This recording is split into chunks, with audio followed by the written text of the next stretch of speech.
بسم الله الرحمن الرحیم. نننی درس ته ښه راغلاست. غواړم چې د هوم منیو تاسو ته تشریح کړم.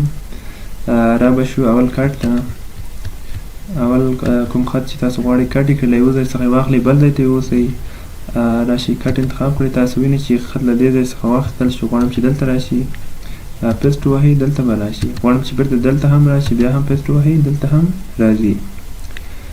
له اصلي ځای څخه اخیستل کېږي بل ځای ته وړل کېږي. صحیح ده. خط انتخاب کړئ، غواړئ چې کاپي ده، کاپي له یو ځای څخه اخلي همالته یې پرېږدي او بل ځای ته وړي. تاسو وینئ چې خط دلته پاتې ده. زه غواړم چې دلته راشي پیسټ ووهئ، خط دلته هم راغی. صحیح ده. که غواړئ چې بیا راشي بیا یې ووهئ، همدومره چې څومره مو پکار وي هماغومره یې ووهئ، راځي دلته. صحیح ده. بل څه شی دی؟ ډوپلیکیټ ده. کله چې کوم سلایډ تاسو غواړئ چې هماغه سلایډ دوه وارې راشي، تاسو ډوپلیکیټ ووهئ. تاسو وینئ چې دا سلایډ دوه وارې راغی. بل فارمټ پوینټر ده. کله چې تاسو غواړئ یو ډیزاین، مثلا دغه ډیزاین وینئ، صحیح ده، دلته مالک الاسلام امیري، دغه ډیزاین زه غواړم چې په دغه عملي شي. تاسو راشئ دلته فارمټ پوینټر دوه وارې ووهئ، راشئ خط انتخاب کړئ، دوه وارې فارمټ پوینټر ووهئ. هماغه ډیزاین زه غواړم چې دلته عملي شي، په خط به انتخاب کړم، هماغه ډیزاین دلته هم عملي شو. که غواړئ چې نور کارونه ترسره کړئ، خط ولیکئ یا کوم بل کار وکړئ، اول د انتخاب څخه وباسئ، بیا نور کارونه مو وکړئ. صحیح ده. بل به راشو پیسټ ته. پیسټ کې څه شی دی؟ یو یوز ډیسټینیشن ټیم ده. اول به راشم له دې ځای څخه به دغه خط کاپي کړم. صحیح ده. غواړم چې دا یو بل سلایډ ته کاپي کړم. صحیح ده. تاسو به راشئ دلته او یوز ډیسټینیشن ټیم، هلته مو ولیده چې اندازه ډېره زیاته وه. دلته به اندازه یې په یو مناسب شکل ته تبدیلیږي او بیا به کاپي کېږي. تاسو وینئ چې اندازه یې 9 ته تبدیله شوه، یو مناسب اندازه ته پیدا شو، بیا کاپي شو. که دلته یې کاپي کړم، دلته به هم یو مناسب اندازه ته پیدا کېږي او کاپي کېږي به. صحیح ده. او کله چې زه غواړم د هماغه شکل کاپي شي، بیا راشئ دغه انتخاب کړئ، په هماغه شکل چې هلته و دلته به هم هماغسې کاپي شي. که غواړئ چې د عکس په شکل کاپي شي، دا انتخاب کړئ. اوس تاسو وینئ چې دا یو عکس ده، تغییرات هم پکې نه راځي. بل د څه په شکل که غواړئ تنه خط راسي، یو ځای انتخاب کړئ، ډیزاین به نه راځي، تنه به خط راځي. صحیح ده. بل پیسټ سپیشل ده. که غواړئ چې د عکس په شکل HTML لا کوم بل شکل تاسو غواړئ چې پیسټ شي، هغه شکل انتخاب کړئ. مثلا زه غواړم چې د عکس په شکل JPG عکس په شکل دا پیسټ شي، دا انتخاب کړئ، دا هماغه JPG عکس ده. صحیح ده. بل پیسټ لینک ده. را به شو پیسټ لینک د بل پروګرام لپاره ده. مثلا ایکسل لا کوم بل پروګرام تاسو غواړئ چې خط کاپي شي. صحیح. زه ما دلته لیکلی AVG، ما دا کاپي کړم له ورډ پروګرام څخه. زه غواړم چې دا PowerPoint ته کاپي شي. کولی شم چې دا ساده مستقیم هم کاپي کړم، خو زه غواړم چې تاسو ته پیسټ لینک تشریح کړم. صحیح ده. تاسو راشئ پیسټ لینک ته او د ورډ دا انتخاب کړئ. که غواړئ چې یو د ورډ آیکن په شکل راسي، دا انتخاب کړئ. که غواړئ چې خط خپله راشي، بیا دا انتخاب کړئ. صحیح ده.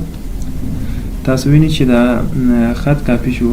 لینک ولې ته وایي؟ په دې خاطر چې تاسو غواړئ چې دلته کلیک وکړئ، د ورډ پروګرام به تاسو لپاره راشي هماغه ځای.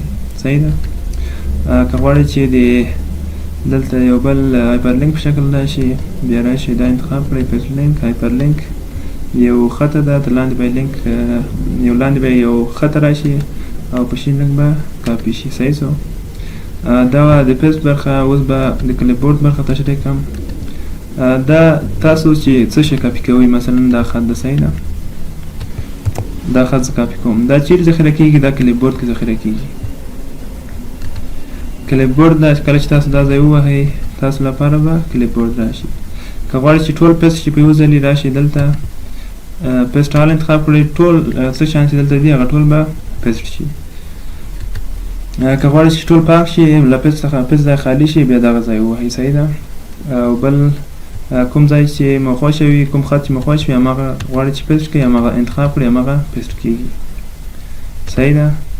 بل که غواړئ چې دا ځای موف کړئ، له دې ځای څخه بل ځای ته هم وړی شئ. که غواړئ چې سایز یې بدل کړئ، دا هم کولی شئ.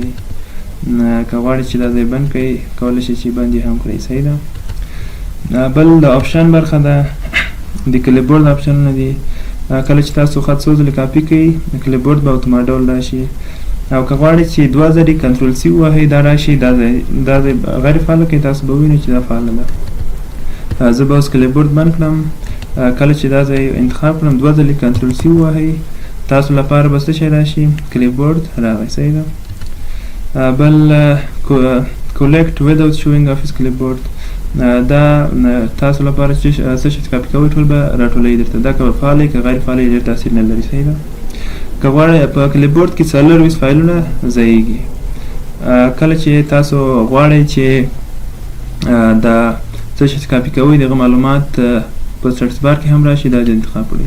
تاسو وینئ چې زه غواړم دا کاپي کړم. صحیح ده.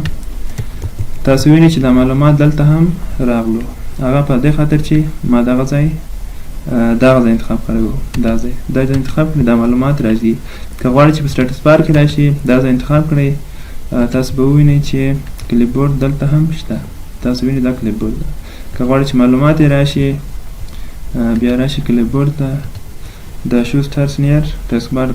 کله چې دا انتخاب څخه وباسئ کله چې تاسو خط کاپي کوئ د خط معلومات به دلته نه راځي. که غواړئ چې راشي هماغه انتخاب کړئ بیا معلومات به هم تاسو ته راځي. تاسو وینئ چې هغه معلومات دلته راځي. که غواړئ چې کلیبورډ کې 24 فایل ځایږي. صحیح ده. مثلا غواړئ چې دا له دې څخه پاک کړئ. صحیح ده. راشئ ډیلیټ ووهئ. که غواړئ چې پیسټ شي پیسټ ووهئ. ډیلیټ ووهئ. که غواړئ چې پیسټ شي پیسټ ووهئ. که غواړئ چې ټول پاک شي کلیر ووهئ. که غواړئ چې دا ځای بند شي دا هم وکولی شي له دې ځای څخه دا انتخاب کړئ. دا و نننی درس. له توجه نه مو یوه نړۍ مننه.